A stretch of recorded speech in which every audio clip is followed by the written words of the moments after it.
WWEல back ஸ்டேஜில் நடக்கிற நியூஸை நான் சொல்கிற ரூமராக தான் கேள்விப்பட்டிருப்பீங்க. அதை WWE பார்த்தீங்கன்னா ஃபோட்டோ எடுத்து அன்ரியல், அதாவது இதெல்லாம் பார்த்தீங்கன்னா பொய் இல்லை, இதெல்லாம் உண்மை தான் அப்படிங்கிறத நிரூபிக்கும் விதமாக டாக்குமெண்ட்ரி நெட்ஃப்ளிக்ஸில் ரிலீஸ் பண்ணியிருந்தாங்க. போன வருஷமே ஒன்று ரிலீஸ் பண்ணியிருந்தாங்க, இப்போ பார்ட் 2 ரிலீஸ் பண்ணியிருந்தாங்க. நான் 5 எபிசோடையும் பார்த்து முடிச்சோன்னா கண்டிப்பாக உங்கள்கிட்ட சொல்லணும்ல, அதுக்காக நான் எக்ஸ்பிளைன் பண்ணதுக்காக இன்றைக்கி இந்த வீடியோ.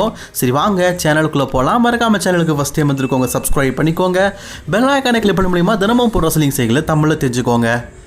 ஷோ ஓப்பனிங்க யார் பேசுகிறா தெரியுமா? நம்ம செத் ராலின்ஸ் தான். என் பேர் செத் ராலின்ஸ், ராபர்ட் டேனியல், காட், சிக்ஸாக், டைலர் பிளாக், இப்படி எக்கச்சக்க பேர் இருக்குது. இந்த செத் ராலின்ஸ் அப்படிங்கிற பேரை எனக்கு தந்தது யாருன்னா, த அமெரிக்கன் ட்ரீம் என அழைக்கப்படுற டஸ்டின் ரோட்ஸ். எல்லாருமே அதான் சொல்கிறாங்க. செத் ராலின்ஸ் WWE டெபியூட்டில் கிளாப்லின் அப்படிங்கிற பேரை வச்சார். அப்போ அவர் கேட்டார், கிளாப்லினா இது கேட்குறதுக்கு நல்லா இருக்கா? உன்னை ஃப்யூச்சரில் ஒரு பெரிய ரெஸ்லரை உருவாக்கிட்டேன்னா காப்லின் அப்படின்னு சொன்னால் நல்லாவா இருக்கும் அப்படின்னு அவர் சொல்கிற மாதிரி செத் ராலின்ஸ் சொல்கிறாரு. அண்ட் அதுக்கப்புறமா பேக் ஸ்டேஜ் ப்ரொடியூசர் என்ன சொல்கிறாருன்னா, எனக்கு WWE நம்ப முடியாத ஒரு விஷயம்னா பெக்கி லிஞ்சும் செத் ராலின்ஸும் காதலிக்கிறாங்க அப்படிங்கிறது தான். இந்த நியூஸ் அரசல் புரசலாக என் காதில் வந்தது. ஆனால் நேராக 2 பேரும் ஒருத்தருக்கு ஒருத்தர் முத்தம் பரிமாறும் போது எனக்கே ஷாக்கிங்காக இருந்தது. ஸோ அப்போ தான் பெக்கி லிஞ்ச் ஒரு ஹையர் லெவலில் இருந்தாங்க. கல்யாணம் குழந்தைகள் அப்படின்னு ஆகும்போது அவங்க கெரியரை இழக்க வேண்டியதாக இருக்கும். பட் ஆனால் கெரியரை விட தனக்கு குழந்தை தான் முக்கியம்னு சொல்லிட்டு பெக்கி லிஞ்ச் எல்லாத்தையுமே தூக்கி எறிஞ்சிட்டு செத் ராலின்ஸ் பக்கம் போயிட்டாங்க. இவங்க கல்யாணம் பண்ணாங்க. ஆக்சுவலி இப்போ நான் சொன்னேன் தெரியுமா, இது அன்ரியல் ஆரம்பிக்கிறதுக்கு முன்னாடி ஒரு இன்ட்ரடியூஷனாக செத் ராலின்ஸை பற்றி ஒரு இன்ட்ரடியூஷனாக போட்டு triple H welcome to the unreal அப்படின்னு சொல்லிட்டு ஆரம்பிக்கார். இப்போ தான் இந்த ஷோவே ஆரம்பிக்குது. இந்த அன்ரியல் கான்செப்டே நமக்கு தெரியாத விஷயங்களை சொல்லணும் தான், கரெக்டு தானே? ஆனால் ஜெல்லி ரோலுடைய அன்ரியல், அப்புறம் பேட் மேக்கஃபி சண்டை போட வந்தது, இந்த மாதிரி தேவையில்லாத ஆணிகள் நிறைய இருக்குது. அதெல்லாம் அன்ரியலில் சொல்லி நான் வேஸ்ட் ஆகலை. நமக்கு தேவையானதை மட்டும் நான் சொல்கிறேன். ஃபஸ்ட்டு ட்ரூத்துடைய ரிலீஸ். அதை பற்றி என்ன சொல்கிறாங்கன்னா, ட்ரூத்துக்கும் ஜான்சனாக்கும் ஒரு மேட்சை நம்ம வைக்கலாம் அப்படின்னு சொல்லிட்டு triple H board of member எல்லாருமே சேர்ந்து ஒரு பிளான் திட்டமிட்டு வச்சுட்டாங்க. பட் இது ரசிகர்கள் மத்தியில் ஒரு ஹைப் இருக்குமா அப்படின்னா கண்டிப்பாக இல்லை. பட் ஆனால் ட்ரூத் வந்து தன்னால் முடிஞ்ச அளவுக்கு இதை நல்லா பர்ஃபார்மன்ஸ் பண்ணுவார்.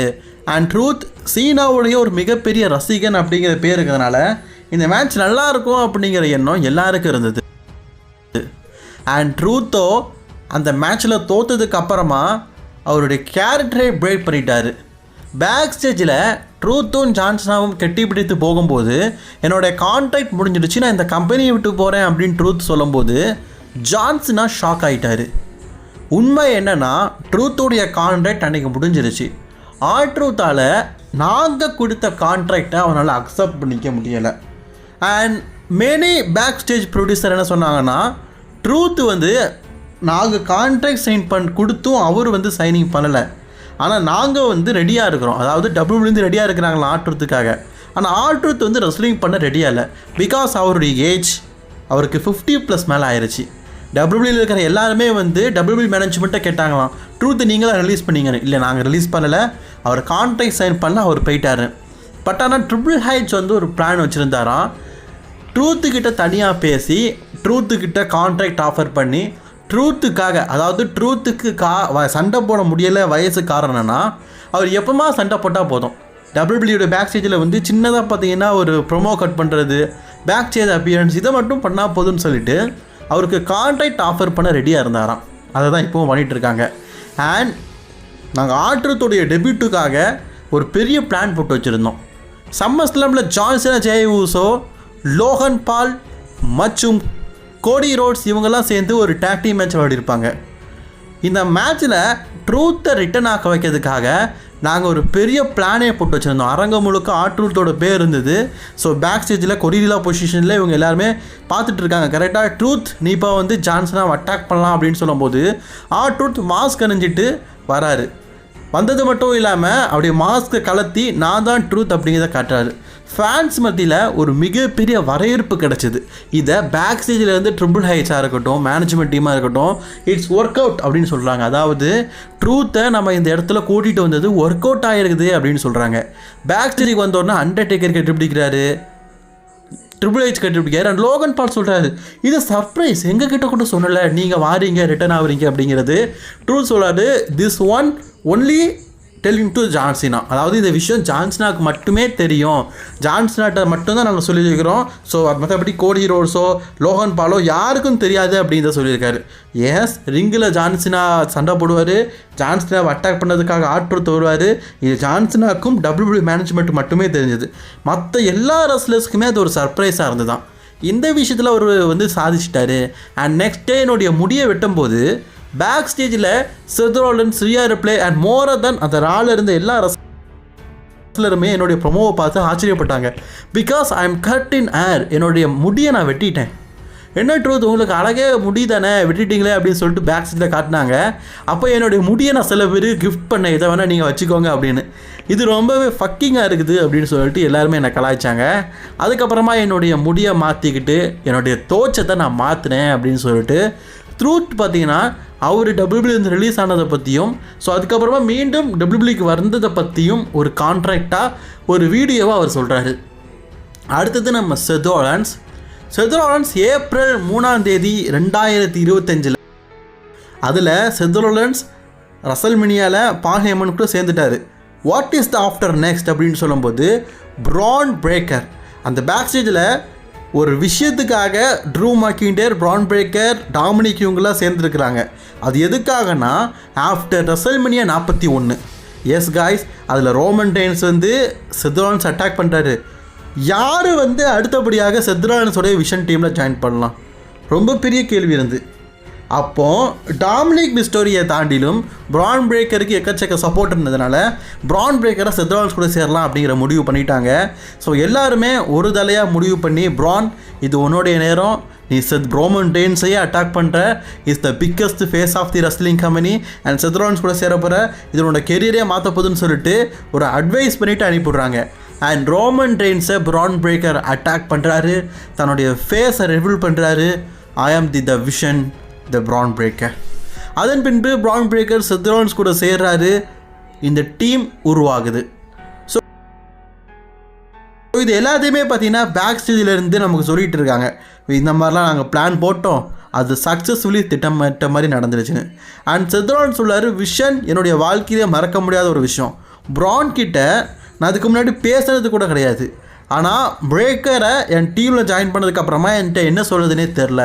அதுக்கப்புறமா நான் பிரான் பிரேக்கரை பற்றி டீட்டெயிலாக ரொம்ப நேரம் அவனை பற்றி விசாரித்தோம். அதுக்கப்புறம் நாங்கள் ஒன்று சேர்ந்தோம். என்னோடய குழந்தையும் பெக்கிலேச்சும் இதை பார்த்து ரசிச்சுட்டு இருந்தாங்க. நான் டீம் ஃபார்ம் அதை பண்ணதை பற்றியும் அடுத்தபடியாக நான் என்ன பண்ண போகிறேன் அப்படிங்கிறத பற்றியும் ரொம்பவே ஆர்வமாக இருந்தாங்க. அண்ட் பிரான்சன் ரீடை நாங்கள் இந்த டீமில் ஜாயின் பண்ணோம். சாட்டர்டே மெயின் இவெண்ட்டில் 3 பேரும் சேர்ந்து த விஷனாக உருவானோம் அப்படிங்கிறத செத் ராலின்ஸ் பற்றினா பேசுகிறாரு. ஆக்சுவலி இது செத் ராலின்ஸ் அவர் டீம் உருவாக்குனதை பற்றி சொல்கிறாரு. ஆனால் அன்ஃபார்ச்சுனேட்லி ஒரு சில ஏமாற்றமான முடிவுகளும் நடந்திருக்குது அப்படின்னு சொல்லிட்டு ட்ரிபிள் ஹெச் சொல்கிறாரு. மனி இன் த பேங்கை நாங்கள் பிரான் பிரேக்கரை வெற்றி பெற வைக்கலாம் அல்லது LA Knight வின் பண்ண வைக்கலாம் அப்படிங்கிற ஒரு பெரிய திட்டத்தில் இருந்தோம். ஆனால் செத் ராலின்ஸோட வளர்ச்சி செத் ராலின்ஸை நாங்கள் மனி இன் த பேங்கை வின் பண்ண வைக்கிற மாதிரி ஆயிடுச்சு. இது சில பேருக்கு பிடிக்காமல் கூட போச்சு. அண்ட் எங்களால் LA Knight'ை கட்டுப்படுத்த முடியலை. இஸ் எமோஷ்னலி காய், ஏன்னா கரெக்ட் தானே, இது அவரோட கெரியரையே மாற்ற முடியாது.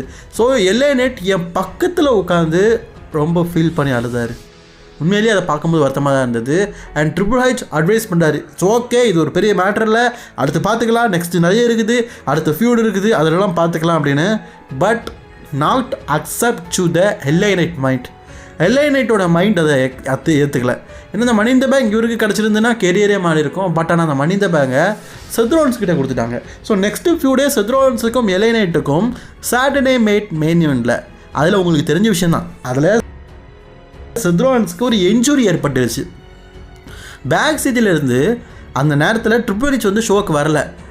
அன்னைக்கு இந்த மேட்ச்சை ப்ரொடியூஸ் பண்ணது, அதாவது சாட்டர்டே நைட் மெயின் இவெண்ட்டையே ப்ரொடியூசராக இருந்து பேக் ஸ்டேஜில் கேமரா மூலிமா வாட்ச் பண்ணி என்னெல்லாம் நடக்குது அப்படின்னு பார்த்தது த WWE ஃபார்மர் ரெஸ்லரான ராபர்ட் ரூட், பாபி ரூட்னு சொல்லுவோம்ல அவர் தான்.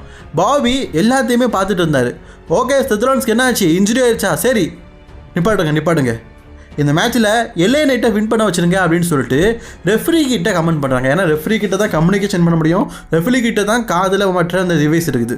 ஸோ ரெஃப்ரி வந்து மெதுவாக எல்ஏ நைட் கிட்ட இந்த மேட்ச்சில் நீங்கள் வெற்றி பெறணும், செத் ராலின்ஸ் கிட்ட நாங்கள் சொல்லிக்கிறோம் அப்படின்னு சொல்லிட்டு எல்லாருமே சொல்லிட்டாங்க. அந்த மேட்ச்லேயும் எல்ஏ நைட் வின் பண்ணிட்டாரு. அப்போ செத் ராலின்ஸ் என்ன சொல்கிறாருன்னா, எல்ஏ நைட்டுக்கு ஒரு பயம். பேக் ஸ்டேஜில் நான் வர்ற வரைக்கும் ரொம்ப நேரம் சுற்றிக்கிட்டே இருந்தார். ஏன்னா எல்லாரோடைய பார்வையும் இப்போ எல்ஏ நைட் மேலே வேணுக்குனே பண்ணிட்டானோ அப்படிங்கிற கண்ணோட்டத்தில் போகும். பட் ஆனால் ட்ரிபிள் ஹெச்ஓ மற்ற மேனேஜ்மெண்ட்டு சொல்லிட்டாங்க, இதில் செத் மேலே தான் தப்பு இருக்குது, ஏ மேலே தான் தப்பு இருக்குது, பிகாஸ் நான் தான் ஒழுங்காக சண்டை படம் விட்டேன். ஆனால் சின்ன பிரச்சனை அது எல்ஏ நைட் மேலே சார்ந்துருமோ, ஏன்னா மஹிந்த பேங்காக இருக்கட்டும், அவனுடைய ஆப்பர்ச்சுனியாக இருக்கட்டும், நான் பிடுங்கிட்டேன். ஸோ எல்ஏ நைட் வேணுக்குனே என்னை இன்ஜுரி பண்ணியிருப்பானோ அப்படிங்கிற எண்ணம் பல பேருக்கு இருந்தது. அது இந்த மஹிந்த பேக் ஸ்டேஜில் நடந்த ஒரு மிகப்பெரிய ட்ராமானால் எல்ஏ நைட் மைண்ட்லி மறுபடியும் அப்செட் ஆகிட்டார். அந்த சாட்டர்டே மெயின் இவெண்ட்டில் அவர் வெற்றி பெற்றாரும். பேக் ஸ்டேஜில் செத் ராலின்ஸ் வரணும், அவன்கிட்ட நான் பேசணும் வைக்கணும்னு சொல்லிட்டு ரொம்ப நேரம் காத்துட்டு இருந்தான். அப்போ நான் வந்து சொன்னது தான், என் மேலே தான் மிஸ்டேக் இருக்குது, தடை செய்யப்பட்ட மூவ்ஸெல்லாம் நான் யூஸ் பண்ணேன், ஸோ சின்ன மிஸ்டேக் என்னுடைய கெரியரே முடிச்சிருச்சு அப்படின்னு சொல்லிட்டு நான் சொன்னேன். அதுக்கப்புறம் தான் எல்ஏ நைட் கொஞ்சம் ஆல்ரைட் ஆனார், தான் மேலே தப்பு இல்லை, யாரும் என்னை பற்றி குறை சொல்ல மாட்டாங்கன்னு. அதுக்கப்புறமா எல்ஏ நைட்டை அந்த இடத்த விட்டு அவரோட வீட்டுக்கு நாங்கள் அனுப்பி வச்சுட்டோம். எல்ஏ நைட்டால் அந்த இடத்துல இருக்க முடியல, ஒரு குற்ற உணர்வு அவருக்கு இருக்க மாதிரி இருந்தது. உங்கள் மேலே எந்த குற்றமும் இல்லை அப்படின்னு சொல்லிட்டு நாங்கள் எல்ஏ நைட்டை வீட்டுக்கு அனுப்பி விட்டுட்டோம். அண்ட் டாக்டர்ஸை பார்க்கும்போது டாக்டர்ஸ் கண்டிப்பாக நீங்கள் ரெஸ்ட் எடுக்கணும், இன்ஜுரி ஆயிருக்குன்னு சொல்லிட்டு என்னுடைய காலில் நெக் பேண்ட் போட்டு, அதுக்கப்புறமா எனக்கு காலில் சர்ஜரிலாம் பண்ணணுமா இல்லாட்ட வேறு எதாவது பண்ணணுமான்னு எம்ஆர்ஐ டெஸ்டர் தான் பண்ணணும்னு சொல்லிட்டு என்னை வீட்டுக்கு அனுப்பி விட்டாங்க. கம்ப்ளீட்லி டபிள்யூ மேனேஜ்மெண்ட் வந்து அதுக்கு அடுத்த நாள் நடந்த மஹிந்த பேங்கை ஃபோக்கஸ் பண்ணாங்க. எஸ், மஹிந்த பேங்க் அந்த பேப்பரியில் நியோமியோடைய கேஷிங்கை எல்லாருமே எதிர்பார்த்தாங்க. ஆக்சுவலி இது ஒர்க் அவுட் ஆகுமான்னு அப்படின்னு அவங்க எதிர்பார்த்தாங்க. அதனால் என்னுடைய இன்ஜுரியை வந்து மறந்துட்டாங்க. ஸோ என்னுடைய இன்ஜுரிக்காக நான் வந்து அடுத்த நாளே அந்த சாட்டர்டே மெயின்ட்டு அடுத்த நாள் நடந்த ரெவல்யூஷன் பேப்பரில் பேக் ஸ்டேஜில் வந்து பார்த்துட்டு இருந்தேன். அப்போது நியோமி வந்து மஹிந்த பேங்கை கேஷிங் பண்ணி நியூ சாம்பியன் ஆனாங்க. Is the miracle. நான் சாம்பியன் ஆன போது கூட பேக் ஸ்டேஜில் எனக்கு நண்பர்களோ எதுவுமே இல்லை. ஆனால் நியோமிக்கு நண்பர்கள் பட்டாளம் அதிகம். பேக் ஸ்டேஜில் இருக்க எல்லாருமே விரைஞ்சு போயிட்டாங்க. பிகாஸ் ஒரு 20 உமன் ரெஸ்லர்ஸ் கிட்ட பேக் ஸ்டேஜில் ஒன்று கூடி நியோமியை வரவேற்கக்காக காத்துக்கிட்டு இருந்தாங்க. Naomi new heavy weight champion ஆகணும்னா நயா ஜாக்ஸ்னா க்ரையிங் அழுதுட்டாங்க. Because Nia Jax for the 2 time women's champion, அவங்க சாம்பியன் ஆனது கூட கிடையாங்களா. பீஃபாமாக இருக்கட்டும், எல்லாருமே வந்து நியோமியை வரவேற்கக்காக காத்திருந்தாங்க. ஒரே க்ரௌட் ஆயிடுச்சு, ஒரே கூட்டங்கள். நியோமியை கெட்டி பிடித்து the new champion, new champ அப்படின்னு சொல்லிட்டு கெட்டி பிடித்து வர வச்சாங்க. இது எல்லாத்தையுமே நான் பேக் ஸ்டேஜில் இருந்து பார்த்துக்கிட்டு தான் இருந்தேன் அப்படிங்கிறத செத் ராலின்ஸ் சொல்கிறாரு. அதாவது நியோமி சாம்பியன் ஆனதாக இருக்கட்டும், பார்த்த எல்லா விஷயத்தையும் பேக் ஸ்டேஜில் உட்காந்து செத் ராலின்ஸ் பார்த்துக்கிட்டு தான் இருக்காரு. செத் ராலின்ஸுக்கு ஒரு நாள் மட்டும் தான் இன்ஜுரி ஆகிருக்குது. பட் இருந்தாலும் எவல்யூஷனில் என்ன நடக்குது அதை நம்ம நேரடியாக பார்க்கணுமே அப்படிங்கிறதுக்காக அந்த ஷோக்கு வந்து இது எல்லாத்தையும் பார்த்துட்டு இருந்தார். சில பேர் இயோ ஸ்காய்க்கும் ட்ரிபிள் ஹெச்சுக்கும் இருக்கிற அந்த உறவை பற்றி கூட தப்பாக பேசுகிறாங்க அப்படிங்கிற மாதிரி சொல்கிறாங்க. இது எனக்கு எதுக்காக இந்த பேப்பரில் நடத்துனாங்க, ஆனால் இதை ஏன் மென்ஷன் பண்ணாங்க அப்படின்னு தெரில. அதாவது இயோ ஸ்காய் இந்த எவல்யூஷனில் தோற்றதுக்கப்புறமா ஓடி வந்து ட்ரிபிள் ஹெச்சை கட்டி பிடிச்சாங்க. இதை சில பேர் தப்பான கோணத்தில் கூட பார்த்தாங்க அப்படிங்கிற மாதிரி சொல்கிறாங்க. ஆக்சுவலி நாங்கள் தப்பான கோணத்தில் பார்க்கல, எதுக்காக இந்த டாக்குமெண்ட்ரியில் இதை பற்றி சொல்கிறாங்கன்னு தெரில. அப்படி சொல்லும்போது தான் எங்களுக்கு யோஸ்காய்க்கும் ட்ரிபிள் ஹெச்சுக்கும் இதாக இருக்குமோ அப்படின்னு தோண வைக்குது. ஏன்னா இது நமக்கு இது வரைக்கும் தோணுதே இல்லை. இவனுங்களே பார்த்தீங்கன்னா இந்த டாக்குமெண்ட்ரியில் சொல்லும்போது ஒருவேளை இருந்திருக்குமோ, பேக் ஸ்டேஜில் இதை பற்றி பேசியிருப்பாங்களோ அப்படிங்கிற மாதிரி தோண வைக்குது. கரெக்டு தானே? அண்ட் அதே மாதிரி செத் ராலின்ஸ் பார்த்தீங்கன்னா டபிள்யூடபிள்யூ மேனேஜ்மெண்ட்டு என்னோட இன்ஜுரியை பற்றி எம்ஆர்ஐ ரிப்போர்ட் கேட்கும்போது ஒன்றுமே இல்லை, ஒரு ஜஸ்ட் ஒரு சுலுக்கு மாதிரி தான், இதனால் உங்களுக்கு இன்ஜுரி எதுவுமே இல்லை அப்படின்னு சொல்லிட்டாங்க. பட் ஆனால் அதை டெவலப் பண்ணுவோம் அப்படின்னு சொல்லி டபிள்யூடபிள்யூ மேனேஜ்மெண்ட் சொல்லிட்டாங்களாம். வாட் இஸ் த டெவலப்மெண்ட்? சம்மர்ஸ்லாம் வருது, சம்மர்ஸ்லாமுக்கான டோட்டல் ஸ்டோரியும் இதை நம்ம பார்லிமெண்ட் சொல்லாரு. கிரியேட்டிவ் டீம் மெம்பர்ஸ் மாற்றிட்டாங்க. செத் ராலின்ஸோட இன்ஜுரியை நம்ம வேஸ்ட் பண்ண வேண்டாம், இதை ஸ்டோரிக்காக நம்ம டெவலப் பண்ணிக்கலாம், இது கண்டிப்பாக ரசிகர்கள் மத்தியில் நல்ல வரவேற்பு கிடைக்கும் அப்படிங்கிறத நாங்கள் நினச்சோம். சம்மர்ஸ்லாம் வந்தது, த CM bank heavy weight champion ஆனார். அப்போ பெக்கி லிஞ்ச் சொல்கிறாங்க, எனக்கு ஒரு சர்ப்ரைஸாக இருந்தது என்ன நடக்கும் அப்படிங்கிறத பார்க்கறதுக்காக நான் ட்ரிபிள் ஹெச் கிட்ட கேட்டேன். Triple H just watch for the back stage அப்படின்னு சொன்னார். அதாவது நீ பேக் ஸ்டேஜ்லேருந்து நடக்கிறதெல்லாம் பாரு, உனக்கு சர்ப்ரைஸாக இருக்கும் அப்படின்னு சொன்னார். நானும் பேக் ஸ்டேஜில் பார்த்தேன். Seth Rollins brand new world heavy weight champion ஆனார். அரங்கமே செத் ரோலன்ஸுடைய பேரை தான் கூச்சிட்டு இருந்தாங்க. அண்ட் அந்த நேரத்தில் செத் ரோலன்ஸ் மணி இன் த பேங்கோட வந்தார். செத் சொல்கிறாரு, என்னுடைய இன்ஜுரி லெவல் எப்படி இருக்கும் அப்படிங்கிறது தான் மக்களுடைய தாட்டாக இருக்கும். ஸோ என்ன அந்த ஸ்டிக்கோடு நடக்க வச்சார் ட்ரிபிள் ஹெச். அதாவது நீ உண்மையிலேயே காலில் அடிப்பட்ட மாதிரி தான் நடக்கணும் அப்படிங்கிறத காட்டினார். ரசிகர்கள் மத்தியில் என்னை பார்த்த உடனே ஓஹோ இன்னும் செத் ரோலன்ஸுக்கு சீரியஸாக தான் இன்ஜுரி இருக்குது, ஸோ இன்றைக்கி கேஷிங் பண்ண மாட்டார் அப்படிங்கிற மாதிரி தான் நினச்சாங்க. ஆனால் triple H is the great. அந்த தாட் ஃபேன்ஸுக்கு வரணும் அப்படிங்கிறதுக்காக தான் இப்படி பண்ணார். திருப்பி நான் ஒரு வாக் அவுட் பண்ணேன், அதாவது பின்னாடி நடந்து போனேன். அதுக்கப்புறமா என்னுடைய இன்ஜுரி எதுவுமே இல்லை அப்படிங்கிறத காட்டும் பண்ணமாக அதை கலத்தி போட்டுட்டு நான் என்னோடய மனித பேங்கை கேஷிங் பண்ண போனேன். பெக்கி அதை பேக் ஸ்டேஜிலேருந்து சொல்கிறாங்க, அந்த மூமெண்ட் உண்மையிலே சூப்பராக இருந்து. என்னுடைய ஹஸ்பண்ட் கூட என்ன நடக்கும் அப்படிங்கிறத சொல்லலை, ஜஸ்ட் வெயிட் அண்ட் சி என்ன நடக்குது அப்படிங்கிறத பாருன்னு. அவர் எல்லாத்தையுமே கலத்தி போட்டுட்டு மணி இன் த பேங்கை கேஷிங் பண்ணி the world heavy weight champion ஆகிறதுக்காக போனார். அண்ட் ஃபைனலி செத் ரோலன்ஸ் ஹெவி வெயிட் சாம்பியனும் ஆனார். That moment the magical. Back ஸ்டேஜில் நாங்களாம் இதை ஒரு செலப்ரேட் பண்ணிகிட்டு இருந்தோம். Bron Breakker, Bronson Reed, Becky Lynch நாங்களாம் இதை செலப்ரேட் பண்ணிகிட்டு இருந்தோம். பட் செத் ரோலன்ஸ் இந்த டைட்டில் தான் குழந்தை கூட செலிப்ரேட் பண்ணோம் அப்படின்னு தான் நினச்சாரு. ஸோ டேரெக்டாக போயிட்டு தான் பிள்ளைகிட்ட போய் இந்த கோல்ட் இதுக்கப்புறமா உனக்கு தான் அப்படின்னு சொன்னார். அண்ட் பேக் ஸ்டேஜில் ஒரு சந்தோஷமான நிகழ்வு ஏற்பட்டது. பட் சிஎம் பங்க் சொல்கிறார், இது சந்தோஷமாக அப்படின்னா WWE மேனேஜ்மெண்ட் சொல்கிறத நாங்கள் கேட்டு தான் ஆகணும். ட்ரிபிள் ஹெச் கிட்ட போய் நான் இந்த ஸ்டோரியை மாற்றணும் வைக்கணும்லாம் சொல்லலை, அவர் கரெக்டான முடிவை தான் எடுப்பார்.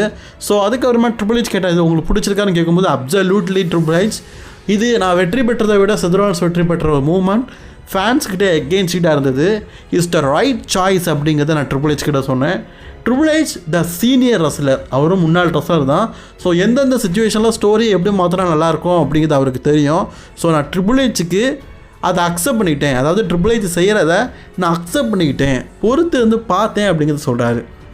அண்ட் ஃபைனலாக அன்றியல்ல ப்ராக் லெஸ்னருடைய ரிட்டனை பற்றி பார்க்க போகிறோம். இப்போவே நான் 17 நிமிஷத்துக்கு மேலே பேசிக்கிட்டே இருக்கேன்னு நினைக்கிறேன். ஸோ இதோட நம்ம நிப்பாட்டிடுறோம். எக்கச்சக்க இருந்தது, வேஸ்ட்டாக இருந்ததால் இருந்தது, அதை பற்றி பேச வேண்டாம். ப்ராக் லெஸ்னர் கோடி ரோட்ஸுக்கும் ஜான் சீனாக்கும் சம்மர் ஸ்லாமில் ஒரு பிக்கஸ்ட் மேட்ச். இந்த மேட்சோடைய முடிவில் ஜான் சீனா தோற்றுடுவார். பட் அது ஃபேன்ஸுக்கு எங்கேஜிட்டாக இருக்கணும் அப்படிங்கிறதுனால ஜான் சீனாவை நாங்கள் என்ன பண்ணோன்னா ஒரு நாள் முன்னாடி நடக்க போகிற ஸ்மாக்டவுன்லேயே ஃபேஸ் கேரக்டராக மாற்றிட்டோம். So face John Cena, face Cody Rhodes. லைனா வல்கே என்ன சொல்கிறாங்கன்னா, இதை நாங்கள் பெருசாக எக்ஸ்பெக்ட் பண்ணோம், இந்த மேட்ச் எப்படி இருக்கும் அப்படிங்கிற எண்ணம் எங்கள் மத்தியில் ஒரு பெரிய ஆவலாகவே இருந்தது. அந்த மேட்சையும் நாங்கள் எக்கச்சக்க WWE ரெஸ்லர்ஸ், ஏன்னா இது சீனியர் ரெஸ்லர்ஸ் மோதுற மேட்ச்சு, ஸோ அது எப்படி நடக்கும் அப்படிங்கிறத பார்க்கறதுக்காக வெயிட் பண்ணி பார்த்தாங்கன்னா ரெஸ்ல்மேனியாவோட ரீமேட்ச்சு. அண்ட் ஃபைனலி ஜான் சீனா இந்த மேட்ச்சில் வெற்றி பெற்றுட்டார்,